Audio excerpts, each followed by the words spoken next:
Musical chairs. Move forward so you don't get a rejection like that. Thank you so much.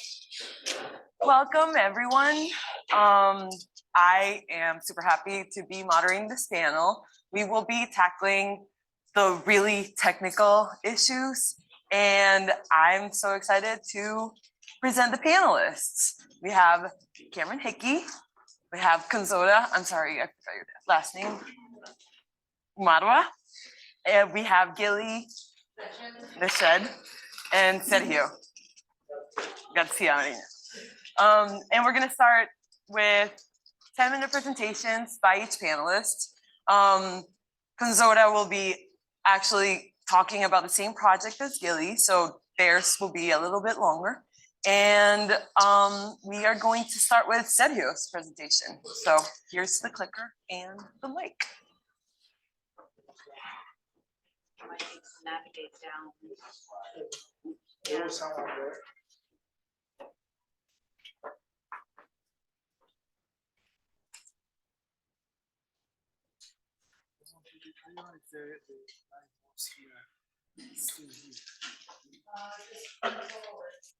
On the remote control in your hand. On the clicker, yeah. Yes, the remote in your hand.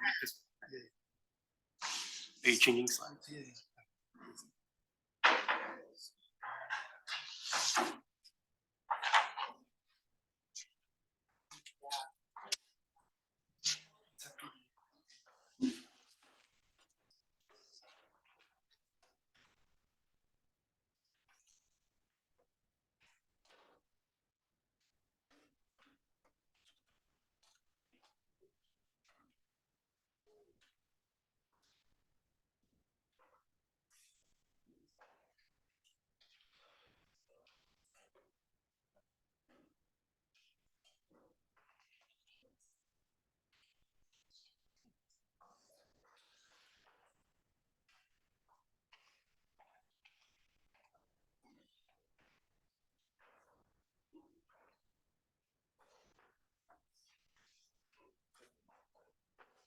Sorry, we had the technical. Thank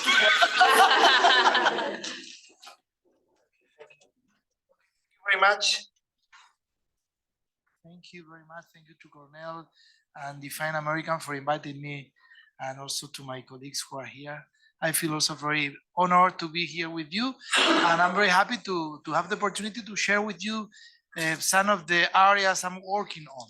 I work at the Public University of Navarra, so I address these issues from the research perspective. So I will focus on 4 interrelated points that are here.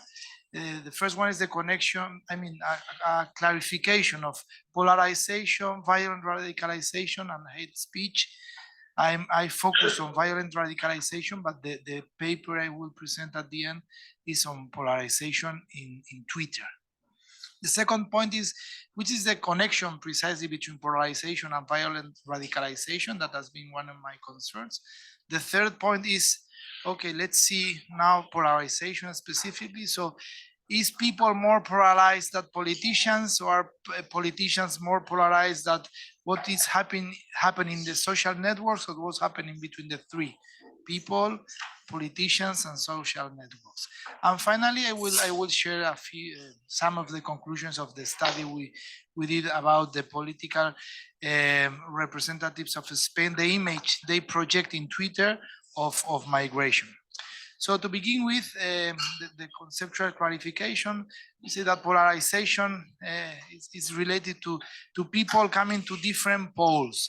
I'm focusing on one notion developed by one scholar in Stanford, Liengar. He distinguishes between ideological polarization and affective polarization. Ideological polarization has to do with polls about themes. People polarize about themes, but it seems that current polarization is more about emotions and identity. So that's the kind of polarization I will focus on. Violent radicalization is another phenomenon. It's the path that individuals follow to join terrorist groups. At least that's the the way I conceptualize. So polarization and violent radicalization are two different phenomena, but I will try to show how there are links between the two. And finally, hate speech. In Europe, for instance, in Spain particularly, hate speech is a crime. It has to do with saying bad things about one person, but because that person belongs to a collective, and that's a crime there. It's different from discriminatory discourse. That's I say something bad about that person, but or that group, but there in Spain and in Europe is a crime. It seems that in the United States there is more latitude because the First Amendment, like the people from law know it better than me, like protects freedom of expression. Is one principle which is higher. In Europe, there is a tension between freedom of expression and the consequences of your freedom could have on people. Second, the connection between polarization and violent radicalization. I will distinguish between the connection in the States, in Europe, and in UK. UK is Europe, but it has particularities. So, for instance, in Europe, there wasn't concern about the connection between the two. Actually, the theories of democracy, political scientists, they used to say that polarization is good for democracy because people mobilize. So it's not a problem. Democracy can absorb certain level of polarization. But recently, the European Commission has become more concerned about the connection between polarization and violent radicalization, although the link is not clear.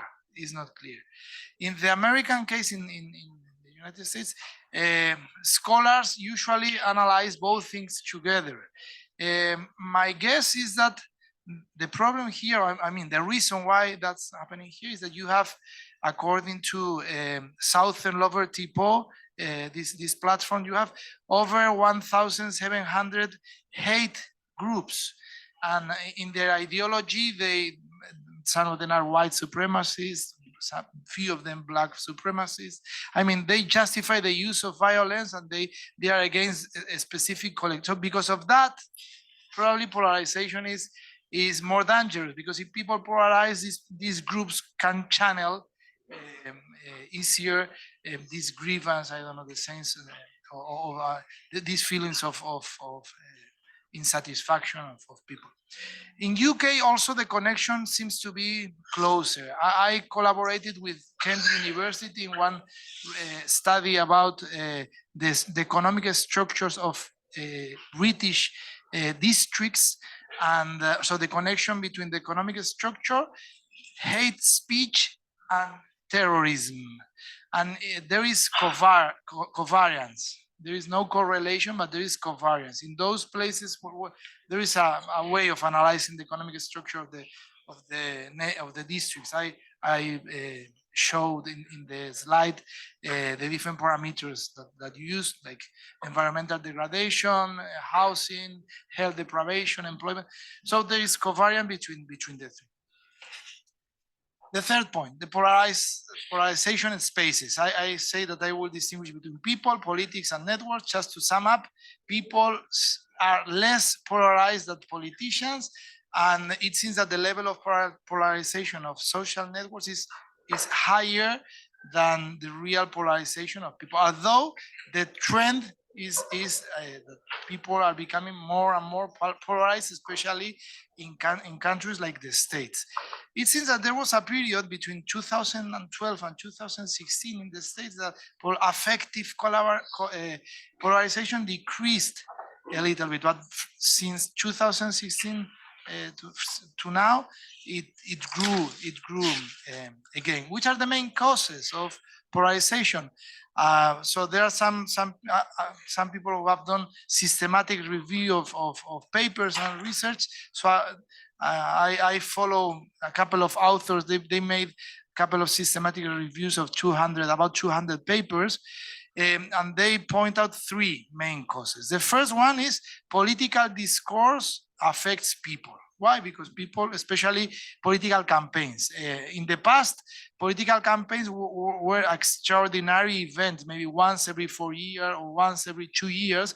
Now the political discourse is very similar to the political discourse in campaigns. I mean, the regular political discourse is very close to the discourse in campaigns. So that affects people, and then also what some countries like Russia, this disinformation campaigns also affects people. That's one main cause. The second one, which is not very clear, is social networks. Here there is a lot of research and it's not conclusive. Even media is some research show that people who use more traditional media are less polarized. Then other research show that those who use Twitter are more polarized, but then in Facebook it doesn't happen the same. So it's not difficult to assess the level of influence that it's having, but there is this assumption that it seems, because some research show that there is, so there is the assumption that probably that's one of the three causes. And finally, there is a sociological process that it's been in motion over the last decades, that it's called identity alignment. So that means that in the past, you could be white, you could be Democrat or Republican, you could live in the rural areas, but now progressively, if you are, for instance, a black woman, homosexual from an urban area, you are liberal for sure. I mean, so this connection between identities, what generates is it's an attitude of defense. So if someone is saying something about being liberal or being Republican, it's not just about liberal or Republican, it's about your own identity of being whatever. So that's quite problematic. It's not easy to be addressed. Then concerning the social networks and media, I wanted to say a few words just to elaborate a little bit further on that. I say that research are not conclusive, but it seems that selective exposure to contents is one of the keys. I mean, for instance, in Twitter, the studies that have been done through Twitter is the majority because it's easier, show that those who are looking for polarized information are those who finally are more polarized. But those who are exposed to different contents without an attitude of looking for certain kind of information are not so affected by the information. And here also, some experiments made by people also are contradictory. For instance, some people say that if you are exposed to different kinds of content, your mind expands and probably your polarization decreases. That seems to happen with some people who are exposed to different information, different kinds of information. It's true that they understand the rationality of the others, but others who actually look for information coming from, for instance, the opposite political party, they become more angry so that exposure to opposite information generates the contrary. So that's why it's not easy. But again, experiments in labs as well show that there is a way back to depolarize people. Leah Gard, the one I meant, the scholar of Stanford I mentioned before, he has identified 4 strategies to depolarize people. One of them is to address distorted notions rationally, expose people to these distorted notions. Second strategy is to strengthen or underline a common identity. In the case of the United States, to be an American, I would say that even higher, like to be human. That's our common and more basic identity. Then the third strategy is to disconnect the topics people are exposed to from governmental sources. Also, there are some experiments that show that when people don't know where that information comes from, their attitude is more open to accept it. So, for instance, there is one experiment about health insurances in the States. So with Republicans. So they were exposed to information about the bounties of health insurances. And so those who didn't know that the information came from the government, 20% were more open to accept that and to have a private than those that knew that the information is coming from the government. And finally, there is a fourth strategy they call constructive engagement of between individuals and groups. There is one anthropologist, Carlos Jimenez, I like him. He speaks about unlikely encounters, that we need to create unlikely encounters for people who won't meet in another way. I'm very shortly. It's very difficult to analyze polarization for different reasons. I won't stop. I will say it later if it's possible. But concerning what we do about Twitter and Spanish political representatives, so we wanted to see which is the conception of the different political representatives have on migration, and then we wanted to assess whether those representations were closer to hate speech or not. So what we did, we took like 132,000 tweets. Then we analyzed, these tweets were coming from the 50 more influential politicians of Spain. So then we analyzed if those tweets have words related to migration. So we use 5 words. Out of them, there were about 500 tweets, and then we analyzed those 500 tweets, okay, which are the most common words in those tweets that are about migration, and then we created a cloud of words and then a tree of words through some simple technical programs. And then we also identified which are the 5 components of a hate speech. I won't sum up them. If you want the slide, I will share it with you. And what we did is first a correspondence statistical analysis of the political parties and the words used to describe migration, and then we analyze the discourse of those political parties to see whether the structure of their discourse was like close to the structure of the hate speech. Just to sum up, the conclusions were quite people intuitively probably would come to the same conclusions, is that the 2 political parties that were saying things statistically meaningful about migration were the Socialist Party, that is now in the government, and Vox, which is a far right wing political party, and their communicative pattern is antagonistic. I mean, the Socialist Party is speaking about migration like a humanitarian issue and so on, and Vox, the other party, speaking about migration about a problem, a security issue that needs to be addressed. And then, so that was like the conception these 2 different parties had about migration. And then we analyzed the discourse of this far right wing political party, and the structure of the discourse was very close to the hate speech. But it seems that they were advised not to cross the boundaries to make sure that they don't commit a crime. So that's what I wanted to say. Thank you. Thank you so much.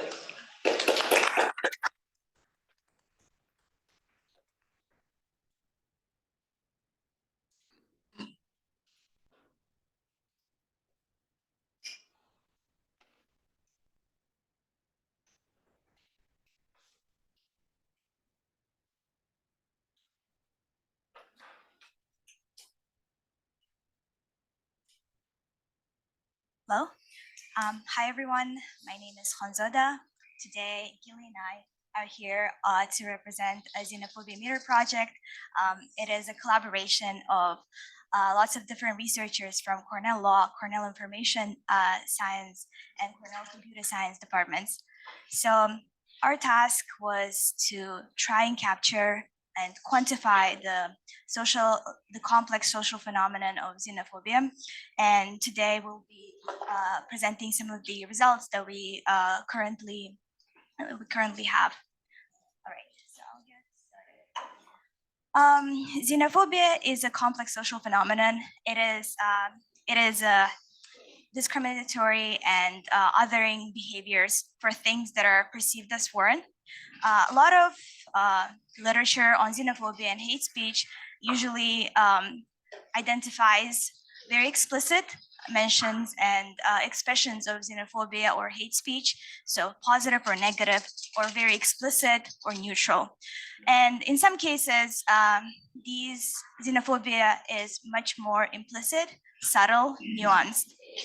So this is an example of a tweet that seems to be stating facts and sounds neutral, with the exception of the word again. So by usual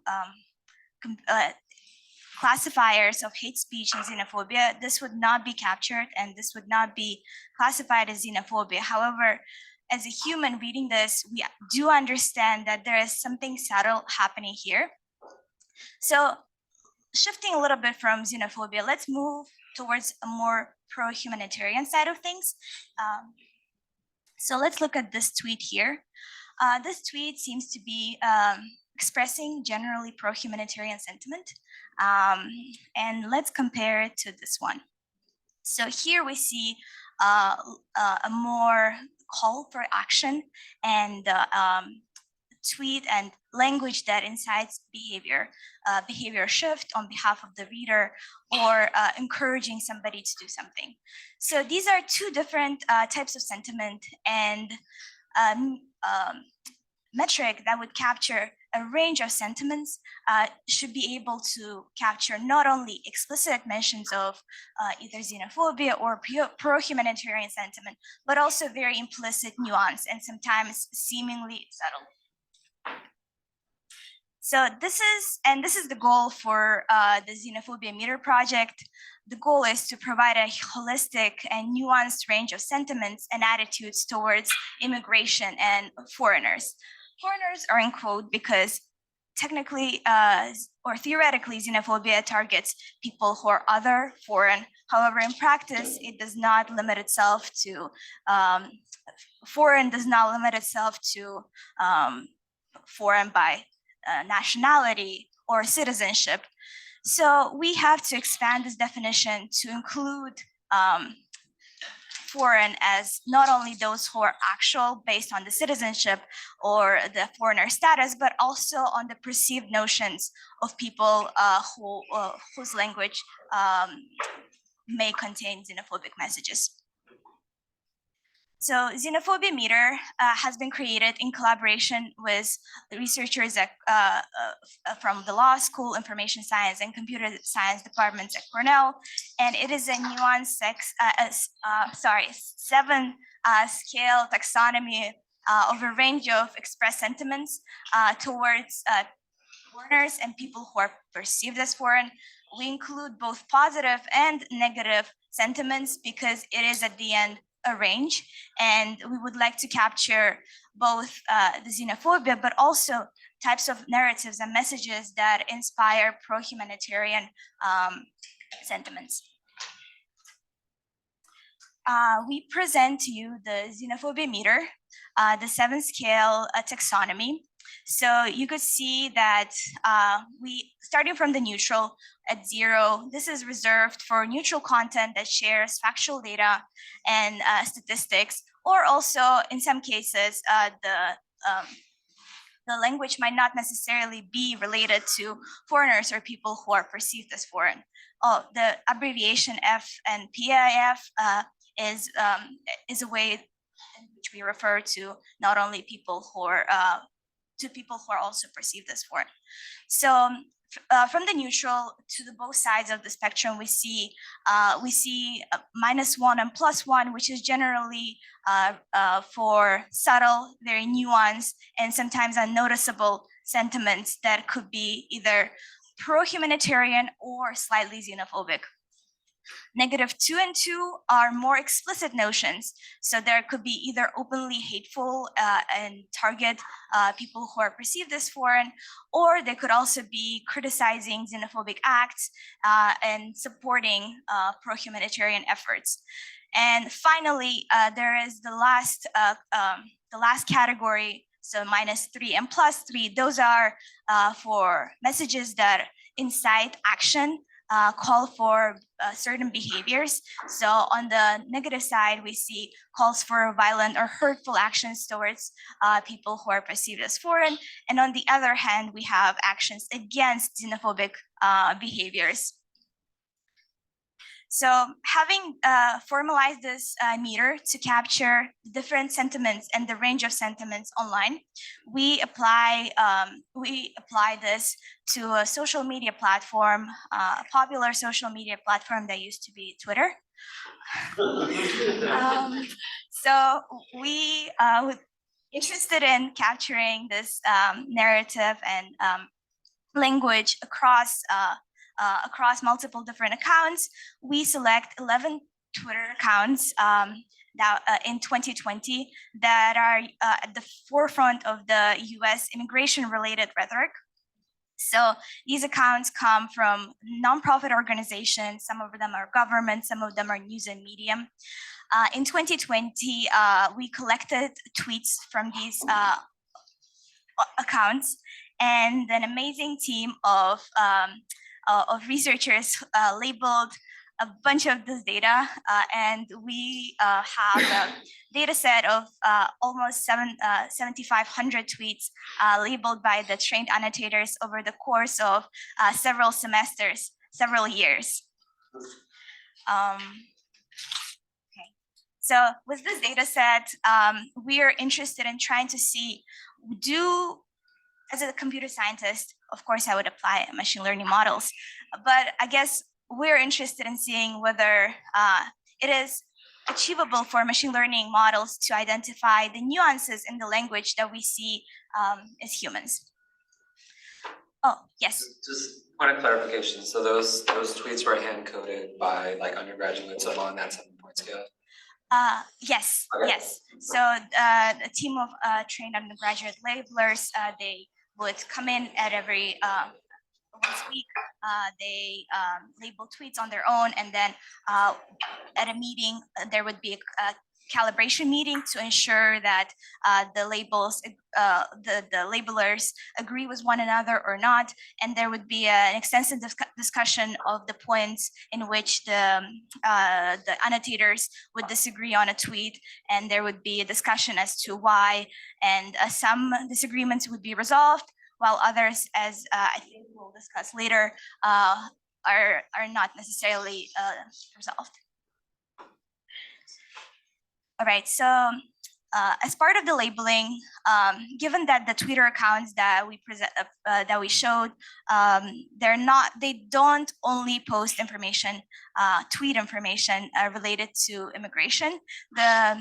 One of the first filtering that needed to happen is identifying whether the tweet is actually relevant to immigration-related rhetoric, whether we even need to be looking for xenophobic traits in those. So there is a value in being able to identify tweets that are actually relevant or not relevant to the topic that we're studying. And so that was the first step. And then following that, the annotators would select one of the 7 categories on the ordinal scale for the tweets to applying the xenophobia meter. This here we see the distribution of the tweets that come of the ratings for tweets that come from all the different accounts. Okay, so now applying machine learning models to this data set, we were able to draw several conclusions. So it seems that machine learning models are really good at identifying relevant tweets. So can the machine learning model tell whether a tweet is relevant to people who are perceived as foreigners or immigration policy or not? And and these models do the task pretty successfully. Next, we wanted to apply the xenophobia meter and trying to see whether the machine learning models can imitate the xenophobia meter. And we see that these models struggle a lot at characterizing the nuances of the language related to foreigners and people who are perceived as foreigners. It is not as surprising. However, the models do much better when it comes to identifying the general directions of the sentiment. So for example, if we divide it up into, let's say, just xenophobic, neutral, pro-humanitarian, in this case, we do see a much better improvement in these models. So they are able to identify the general directions. However, when it comes to very nuanced and subtle notions of this sentiment, the machine learning models struggle a lot. So in order to understand, there are multiple ways, multiple reasons why this could be happening. However, at the end of the day, the models are just as good as the data that they're trained on.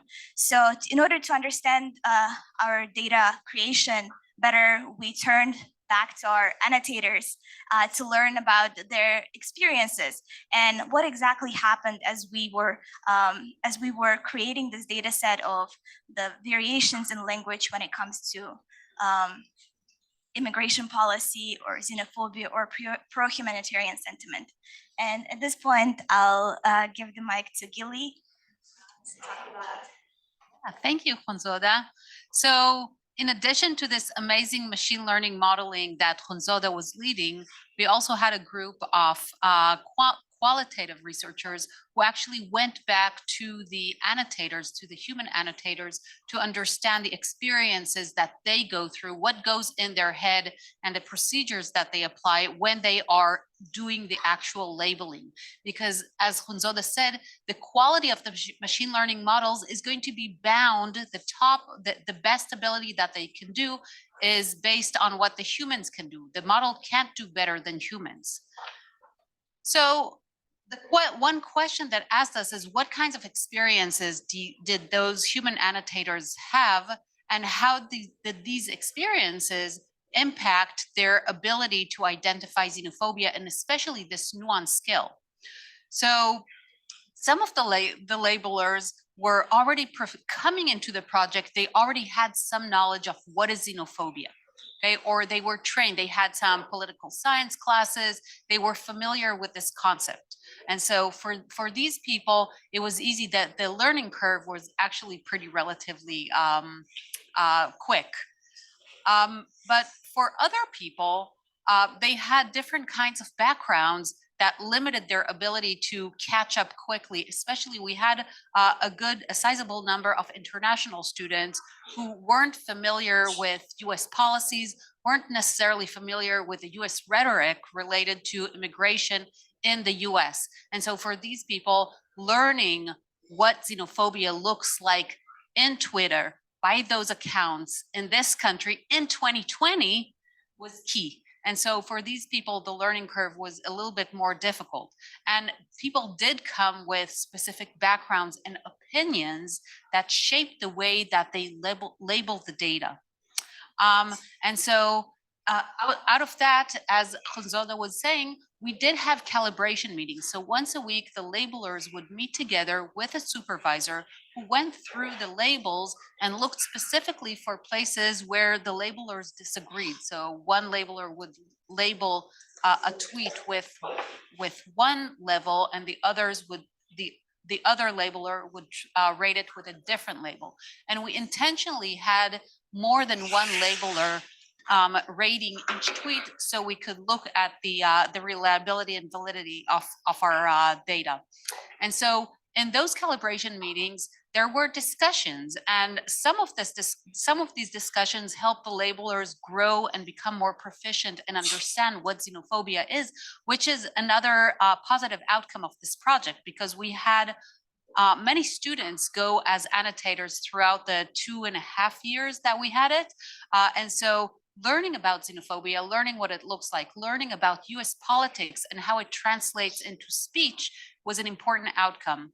And some of them didn't want to change their labeling. They're like, no, this is how I see it. And others were willing to move around and change the way that they labeled. So we accepted whatever the labeler decided to keep it as is. All right, I'm going to bring this back to Khonzoda to talk about conceptual difficulties. So the qualitative research or the qualitative part of this project, understanding the experiences of the labelers, brings back the other points that that are challenging when it comes to quantifying xenophobia. Identifying ground truth among all the different kinds of experiences, backgrounds, opinions, beliefs is difficult. And it's even harder when it comes to socially complex phenomena like xenophobia, where it is often entangled with other types of discrimination, sexism, racism, and others. Also, we make a lot of assumptions when we try to quantify things. So what is perceived as foreign and what is not? In which context is this language being used? In our case, we simplify things to specific accounts, yet a lot more work needs to be done in trying to understand how this generalizes to the public, people tweeting amongst each other. And I guess this is very relevant to our panel. Is it even possible to quantify these complex phenomenon, and is quantifying them in the first place necessary to tackle these challenges from a technical standpoint? I think this concludes my presentation. Thank you.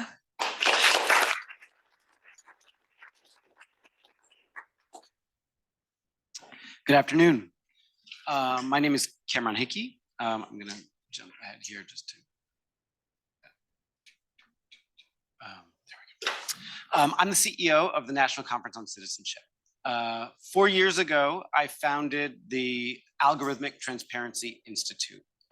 We founded it at the National Conference on Citizenship as a project among an array of projects that were focused on civic engagement and improving civic life in America. The Algorithmic Transparency Institute in particular was focused on creating the infrastructure and empowering communities to understand the online discourse. The first sort of prototype project that we worked on was looking at what probably a lot of us don't even remember so much anymore, because the year 2020 was packed with so many other things. But in 2020, we had the US Census. And there was a growing concern among advocates from across the landscape that, as in previous years, the 2020 census would have an undercount. And historically marginalized communities are frequently undercounted. That means people of color, and in particular, undocumented immigrants. And so in order to effectively tackle this challenge, and I should just add that Christina and I actually worked together on this project at that time. So it's a wonderful coincidence that we get to sit back here together now. We recognize that the spread of online misinformation related to the issues of undocumented immigrants and the census was a critical area of concern. And it was a concern for this coalition of organizations that wanted to try and ensure that we could minimize the impact of an undercount, and in particular, minimize the impact that mis and disinformation would pose to that undercount. And so we recognized we needed infrastructure to understand what was actually happening online, what people were saying, in what frequency, what communities it was reaching. And we needed to empower the communities that were going to be affected to participate in the process. So as a result, we developed this concept for a tool that was specifically to gather all of the junk that people were seeing online and create a database of it. So we built this tool called Junkopedia.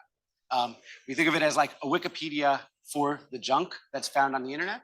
And actually, when we started building it, the idea was enable all of these different communities to gather the examples of problematic content that they were seeing online. Make it so that they could annotate it and share among them so that they could recognize the narratives that were emerging and think about how to produce inoculation messaging and counter messaging to ensure that the worst impacts were not felt. In addition, and this is now an area of considerable contention, work as hard as they could to collaborate with, for example, the Census Bureau itself, the US government, or to communicate back and forth with social media companies about tackling that kind of problematic content. So we first said we need to build this infrastructure. We set up Junkopedia and we started gathering that data.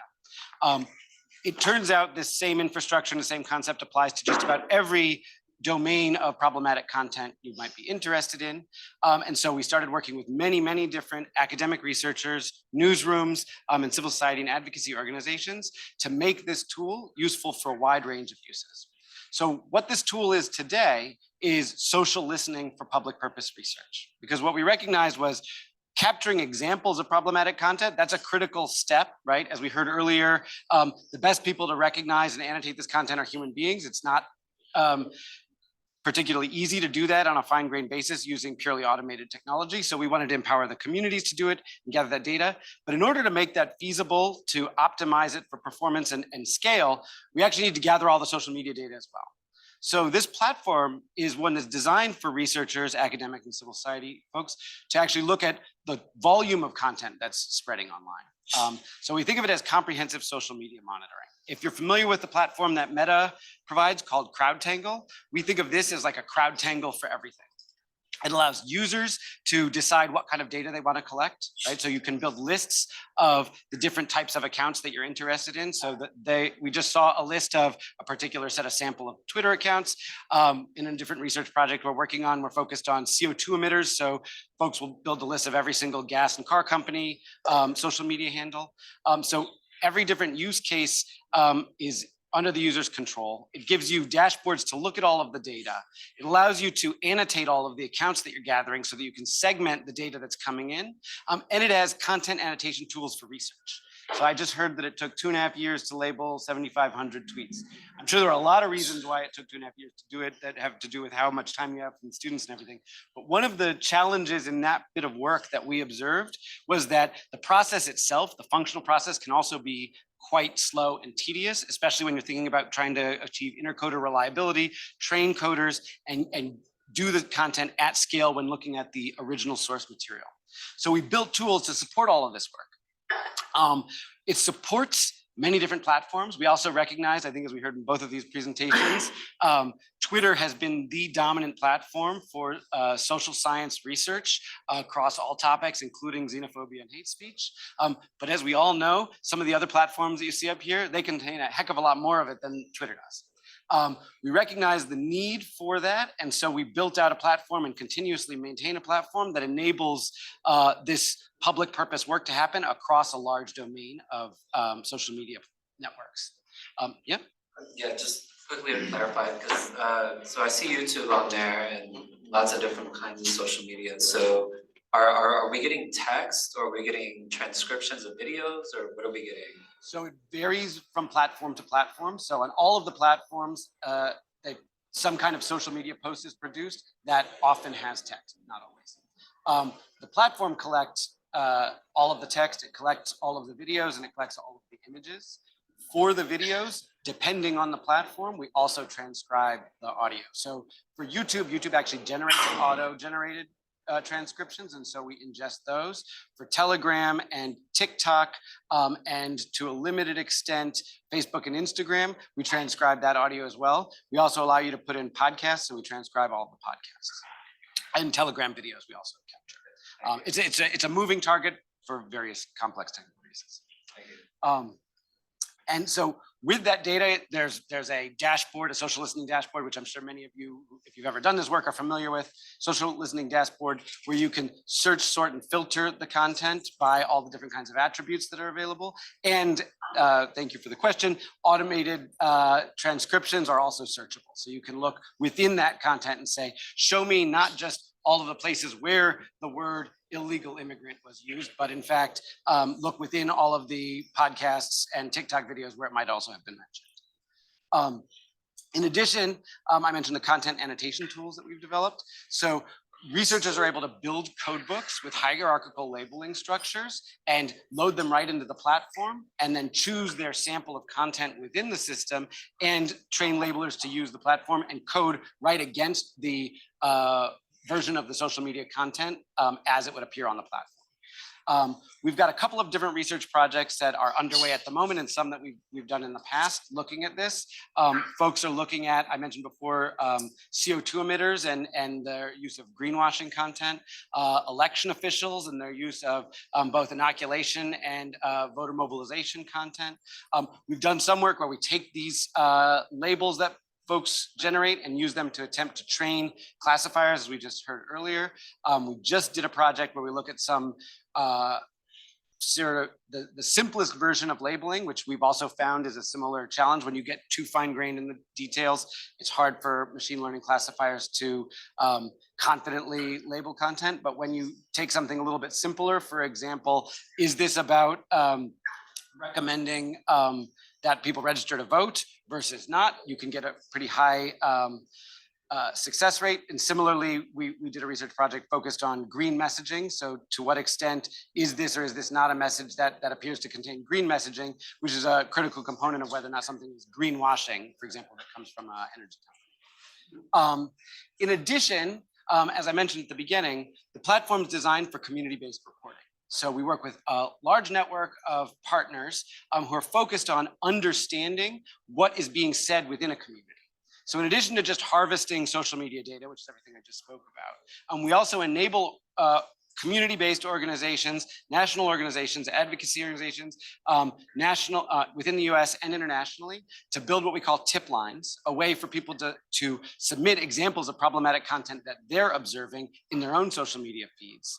Pull all that content in so that whichever organization is attempting to understand their community, they can review and annotate all of the content that's submitted, and then take those examples that are being submitted and organize them into narratives to help track the kinds of recurring themes that people are seeing, and use that as the basis for reports and inoculation messaging. So we have recognized that a lot of different organizations focused on particular issues really want to understand what are people saying this week on a given topic, turn that into a messaging report that they can push back out to their own community or to their partners so that they can take action. This is the infrastructure that underpins a lot of that work. I'll just sort of close by saying we work with a lot of different partners. So we work quite a bit with Common Cause. We work with NALEO, who's here today.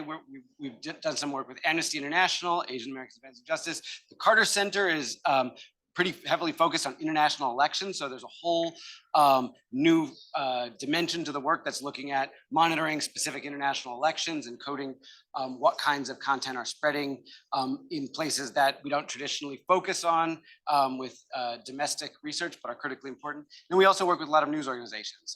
Several big social media analysis reporting projects that the Washington Post have done are underpinned by the infrastructure that I just gave you a sort of window into today. I want to, because we've gone for a while, I want to pause there and open up.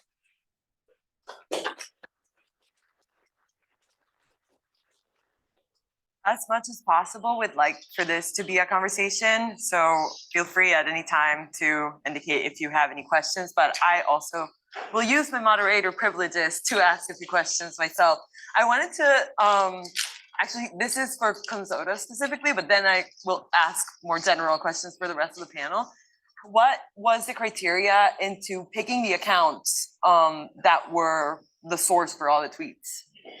So the accounts that were picked were by a group of, so there was a brainstorming session during which a group of people from various backgrounds gathered and tried to come up with a list of various accounts that are at the forefront of the rhetoric around immigration in the United States. And those accounts were selected so that there is somewhat of an even representation from both sides of what we imagine to be, or what was to be the xenophobia meter. Got it. I also, this is for all the panel. In your presentations, it came up regularly how like access to data or how there is an overrepresentation of studies about Twitter because of how easy it is to get data. Let's talk a little bit about those roadblocks. What are the things that are keeping academics and social scientists from learning more about the state of xenophobia online? I have a lot to say about that. Yes, please. So thank you for this question. So yes, the easiness, the convenience of getting data with APIs from various social media is a big factor in whether researchers are going to collect that data and use it. So on the one hand, the big tech companies do have a responsibility to make their content more transparent and available and accessible for researchers to look at. Of course, it is not necessarily their one of their goals to do that, and that's a problem. But the good news is that, especially with the accounts that we looked at in our research, most of these organizations or entities that are posting things on Twitter, they also are posting things on the other social media. So I don't think that with whether, say, Breitbart News, which is one of the accounts that we looked at, they post things on Twitter, they also post on Facebook and Instagram and the other social media. And so there is a good representation of the rhetoric that's coming out of any one of these entities through any of the social media. So having access at least to one of the social media and how they are represented by these entities, I think it does give us a good view on what's happening across the landscape. Well, my point is related to the difficulties, but in my case, I'm more interested in the perpetrators. I mean, people who finally cross the line. And in my case, it's difficult to access to data because there is these laws of data protection laws. For instance, with Kent University, one of the things that is more interested for us is to analyze the different people who have been accused of terrorism and has been imprisoned and see their age, the neighborhood where they were born on. It's very difficult. Even, I mean, in my case in Spain, I made big efforts to receive some data from the state secretary of prisons. After 2 years and a half, I got an Excel. They sent me the Excel, but there is no connection. It's quite difficult. And the second obstacle, and I would like to know what you say about this, is that when you, for instance, want to analyze contents, audiovisual content, if you transcribe it, it's easier. But then there is also prejudice and some things that are conveyed without words. I mean, you can say there is a fight and always there are migrants or people of certain ethnic group, whatever. That's suppose, I don't know, probably with artificial intelligence you could interest, but I'm not expert in that area, so I'm also interested to know how to do that. So first off, I think it's important to say out loud, right? Researching on Twitter is effectively dead today. Right? It's not, unless you've got $40,000 up to $200,000 per month to spend on it, it's virtually impossible to do it. So it's not just sort of like, is it kind of a problem? It's like it is a dead end, I think, for a lot of folks, especially the dozens and dozens of researchers who previously were paying $500 a month for a massive fire hose of Twitter data, upon which numerous dissertations have been written, and hundreds and hundreds, or possibly even thousands of peer-reviewed publications. And today, I just want to add, because it's a painful and frustrating thing. There's a bunch of people whose research basically was stopped, frozen in a track. People have spent years on something that now they can no longer continue.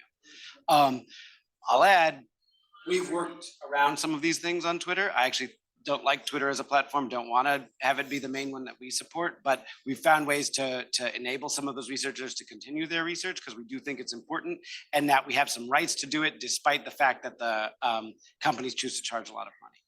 I think beyond Twitter, all those other platforms, it's a really mixed bag, right? All of the fringe platforms, they have no API or transparency policies that are associated with researcher data access. But there's one sort of shining light for the big ones, which is in Europe, they have the Digital Services Act. And in Europe, they've got a law that they're in the process of implementing now, which requires researcher data access for the very large online platforms, which is only a subset of those platforms, but is a, little beacon of hope for some bit of the research. But just to close on the last question that we had, I think research on audiovisual content is absolutely critical and requires a much more significant investment. Transcriptions are a great starting point, you're right, but they're not the whole thing.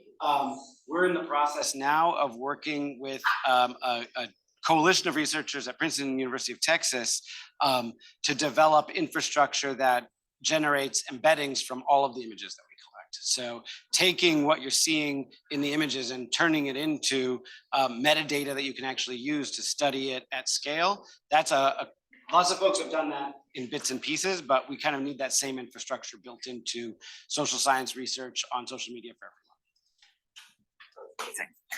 everyone. I also wanted to ask if you had all the time in the world with the trust and safety teams of the different social media companies, what is one thing that you would like them to do that would make the state of xenophobia online a little bit better?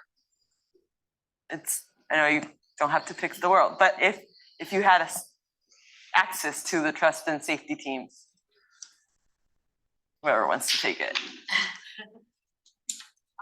So I would start by saying that they can't, and that goes back to FCC policies about whether they are just a platform or whether they have responsibility for the content that they convey. And most of these platforms, they do not take responsibility for the content. They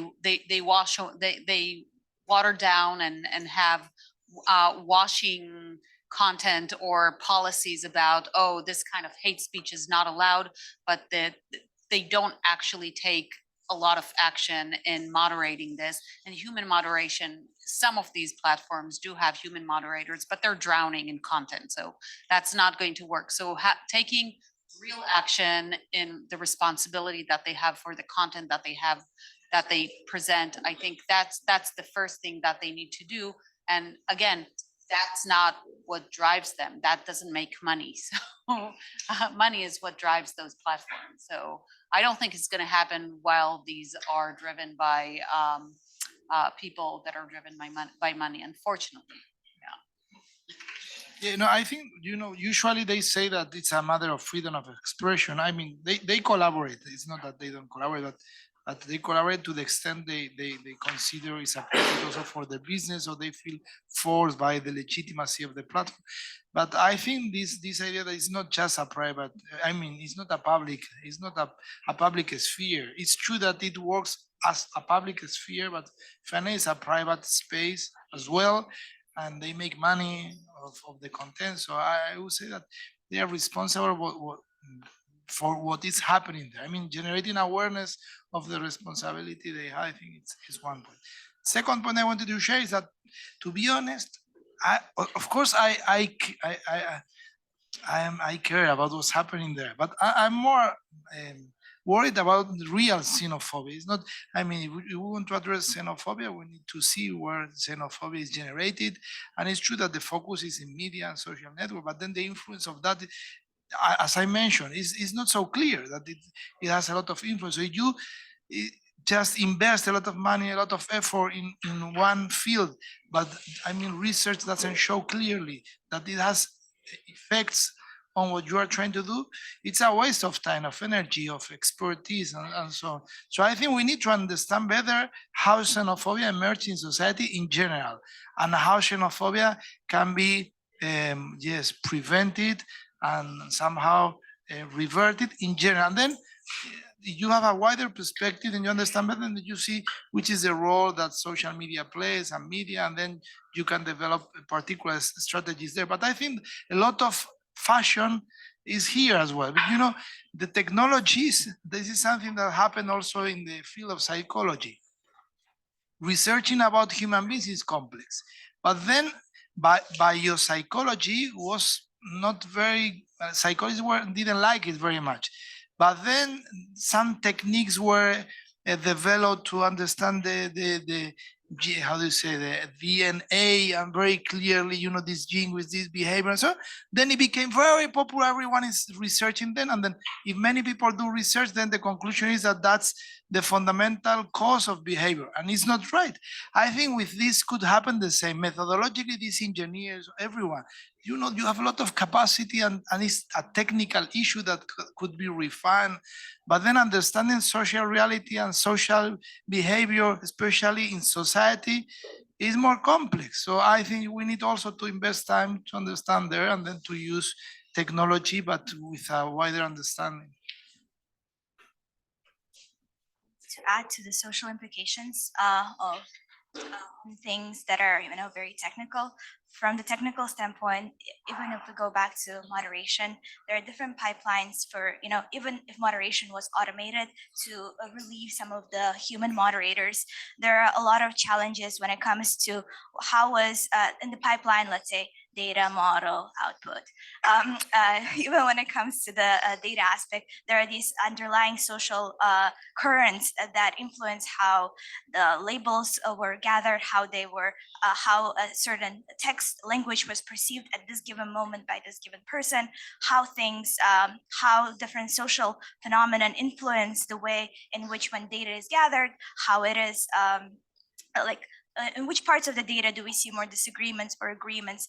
And at the end, this goes back to the model, and let's say model turns things into vectors, and then there are all these social biases that come into play in this step as well. So in this pipeline, from all these steps, there are social considerations that needs to be taken into account, even if we were to automate this process. I would just add very briefly to the, what could they do? I think unfortunately, and we saw that headline earlier today, right? We're heading in the other direction. Yeah. Right? It's no longer content moderation, it's censorship now. That's the word that's being used.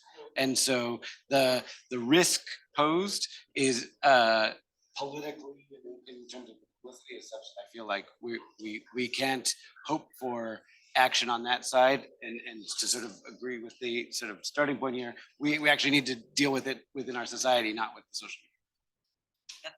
That's a great point. One of the things, and the reason I'm asking the trust and safety team's question is because one of the things that was noticed, and the pandemic proved a great example of this, is that all of the communities online adapt to the affordances of the social media platform they are in, and adapt to the enforcement mechanisms as soon as they detect them. And so it doesn't cut it anymore to just be focused on key term or keyword research. A lot of the models that are in fact detecting problematic content are very much focused on this very narrow scoping of key terms. And the issue is that as soon as this is detected by the communities, they quickly move on and develop alternative ways and algo speak. And that is something that, interestingly, trust and safety teams are very disconnected from, not very clear on what are all the alternative ways of saying the same thing. And TikTok provides a great example of all the different algo speak that is used. And for xenophobia, it's so much because there is specific algo speak to target even particular ethnicities and groups. And so that is one thing that I would love for trust and safety teams to be a little bit better at. Like, we know this happens. It's an easy fix to also be monitoring what alternative words are being used. I would love to open it to the audience for questions. So let me know if we're monopolizing.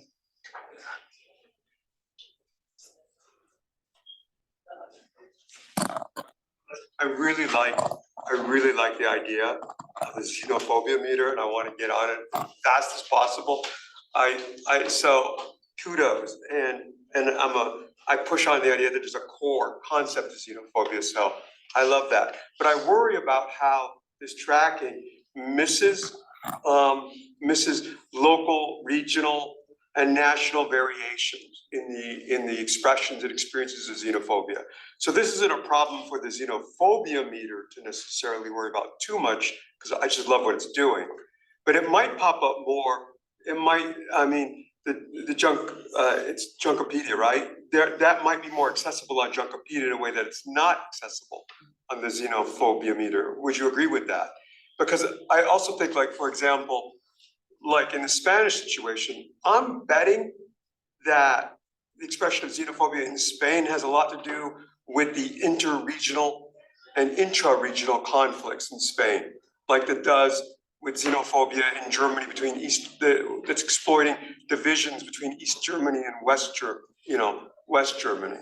So I don't know, I can't speak for the Spanish example, but I put money on regional variations and the exploitation of these regional tensions. So does this online tracking, can it account for that? Can it track that?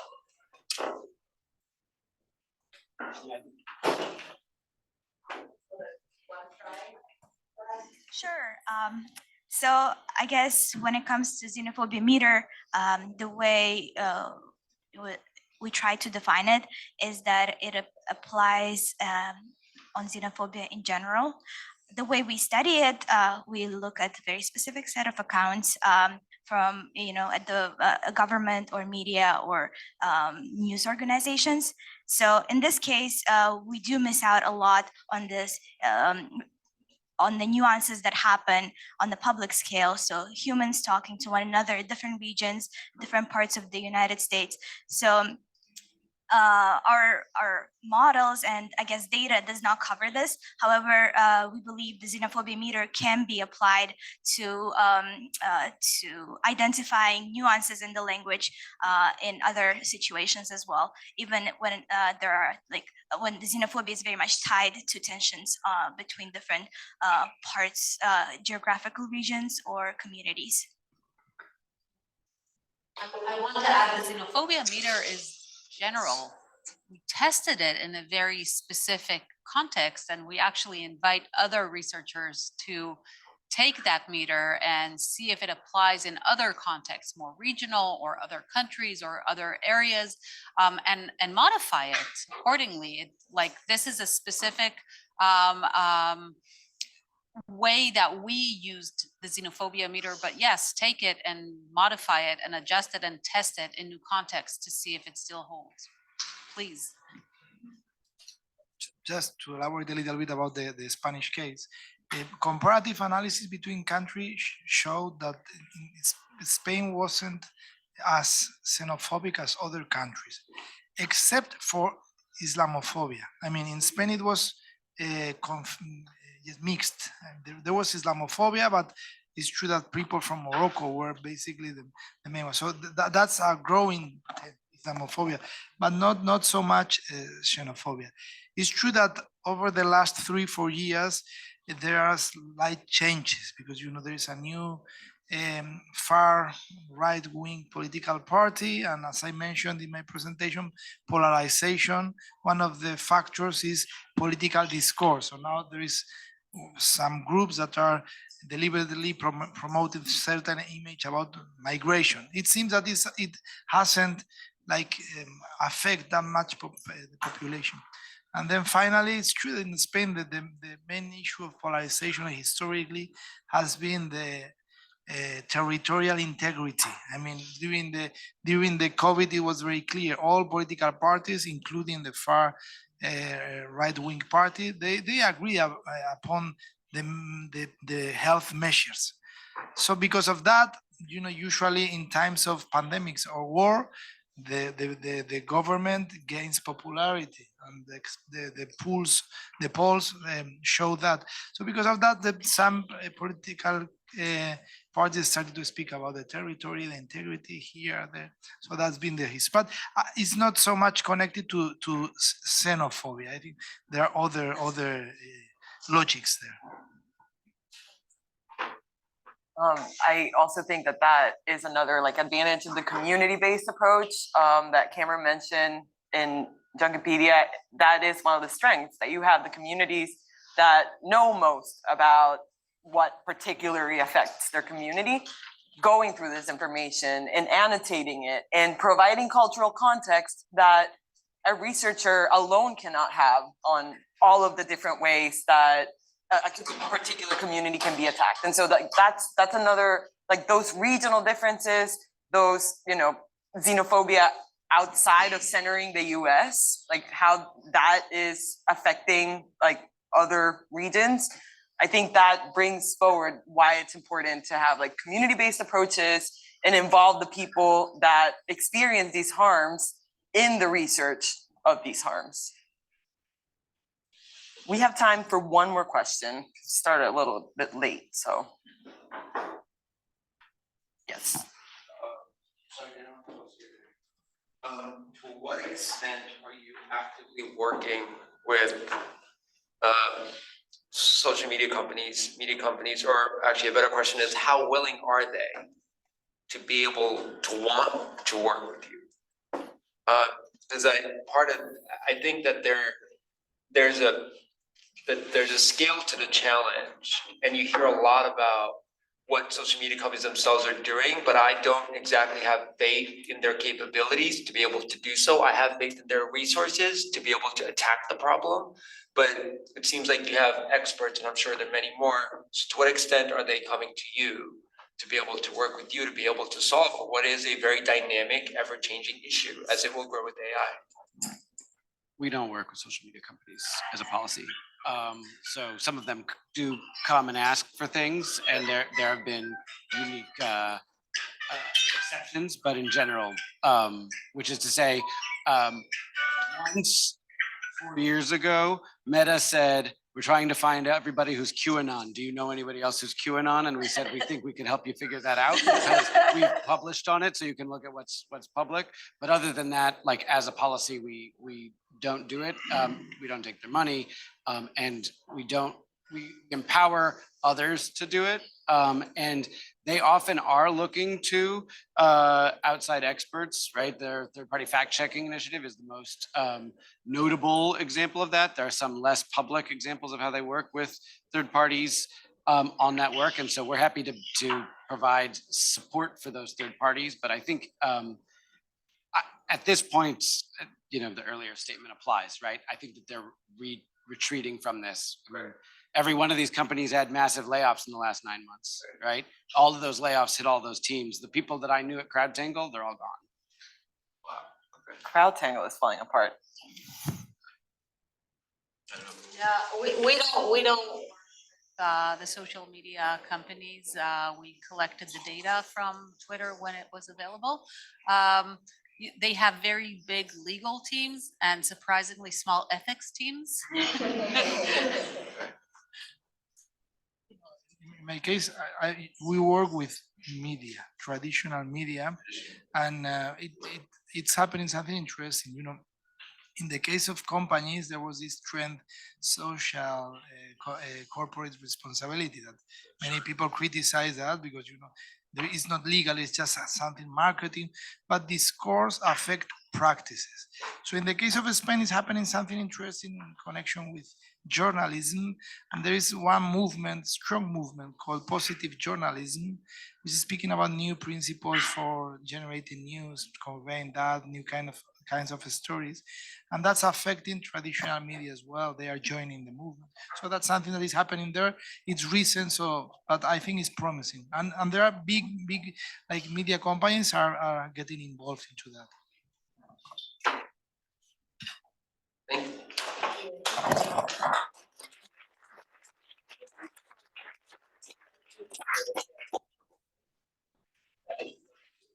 We're gonna ask everyone to head back to 3:15 to close out for the day. Can I get a panel shot real quick? Yeah. Ladies and gentlemen, can I get a panel? It's coming out.